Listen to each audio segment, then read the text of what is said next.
Welcome back to another weekly update from Mill to Still.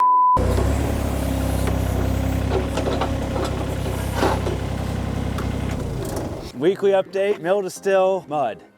Mud, and more mud. Lots been going on, so let's get into it. Hello!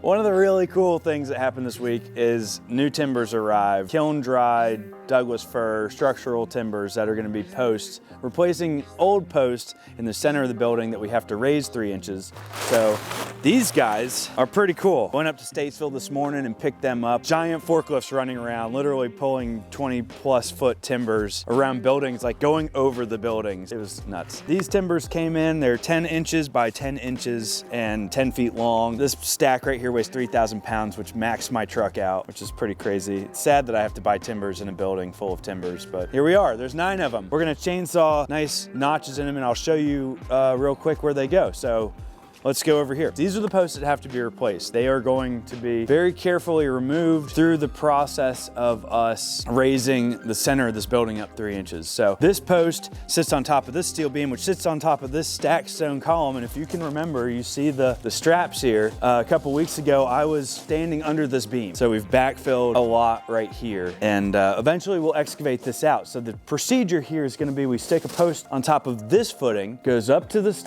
top, that then holds up the structure while we take this out. We remove this old post in that capital. That gets replaced. This gets replaced. As we jack it up, we're also going to dig out this old stack stone footing and put a very large reinforced concrete footing. And that should be the forever fix. If you guys are watching YouTube in 3,000 years, that's how we did it. The heavy timbers are here, so they're gonna start going up next week. Structural repairs, next maybe week and a half, 2 weeks. This week was really exciting because after 11 years in business, we officially have in our hand, not in use, but in our hand, trench drains. We've been directing all of our cleanup and whatever nonsense to a hole in the floor for the last 11 years. And now we have glorious, best trench drains money can buy in hand. I'm just super excited that this new facility will have them installed and everywhere so we can wash this place down. Picture this distillery, this first floor being like a giant sink basin. So we're gonna put trench drains all over this place. Jordan's gonna kind of explain the whole trench drain thing in a deep dive video, but for now, I just wanna let you know that they're here and they're exciting. We're so excited about trench drains, maybe too excited about trench drains. Trench drains are going everywhere. I'm in the future bottling room and we're gonna put trench drains right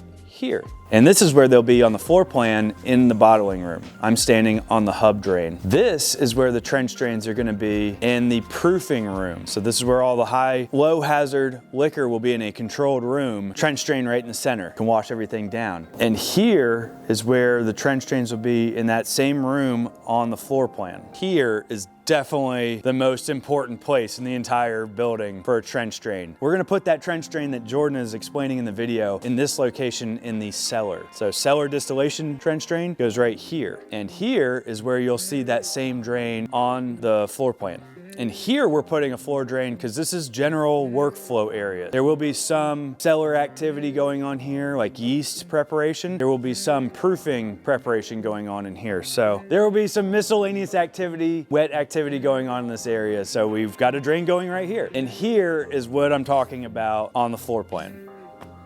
Right here is where the mashing will take place. So future mashing location right here, very sticky area, pre-fermented liquid, sugary stuff going on here. So very important to have trench drains right here. And here is where you'll see those trench drains in the mashing section of the floor plan. And last but not least, here is the warehouse where we're putting the last trench drain, simply because we put trench drains everywhere else. We may do something a little bit less intense here because this is where finished product goes and things that don't necessarily get wet. I mean, it's a distillery, so you gotta be able to wash down everything at some point. So we're putting a trench drain right here. And this is where you'll see that same trench drain on the floor plan. Big, slow, steady, important thing started happening this week. We started putting back the floor that we removed that was all rotten. So all that floor we salvaged from the first floor, we were able to start reusing it, putting it back on the third floor. So above me is the third floor structural timbers going back in. So we got to do their tongue and groove boards, so 3/4 inch thick tongues go in between each board, and then we nail giant spikes in to secure them down. So we did about 400 square feet this week. week of putting back the structural timbers. And we'll go check that out from upstairs too. So the process of putting these back is pretty intense. We're doing one 20-foot board, which weighs over 100 pounds, and then one 10-foot board, which weighs half of that. The process is to put a tongue or a spline in between the grooves on both sides, sledgehammer the board together, and then we drive these giant spikes in to hold them down. 2 spikes on either side of the board, every beam, and we'll go back with all this. We tried with the Park Service to leave some of this open just because it made it look grand and great, and the flow of air and light were much better. That got turned down. So we're closing this entire floor off. This room is gonna be an epic private event space. It's gonna be super cool, but right now it's a little tore up. So you can see as we're putting these down between the old floor and all of this, which is new floor, you can also see over here, this is really cool. This board here, we had to kind of waller out this post, this beam right here. There's a bunch of dry rot in this beam. So we dug all that out until we got to real wood. And then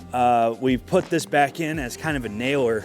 This is a heart pine board, 2x12. Give you an idea, that is a 12-inch board right there. 2.5 by 12-inch board. And this is a 15-inch wide beam. All right, just so that we really have a grasp of what's going on with this floor system, you have 15 by 15 giant beams. And then on top of those giant beams, you have tongue and groove, 3.5 by 8-inch structural timbers. You have spikes that are driven into the beams, 2 per post. Then you have 3/4 inch 1x6. On top of the 1x6, you then have 3/4 inch maple tongue and groove flooring. And that's what makes up the structure of this floor.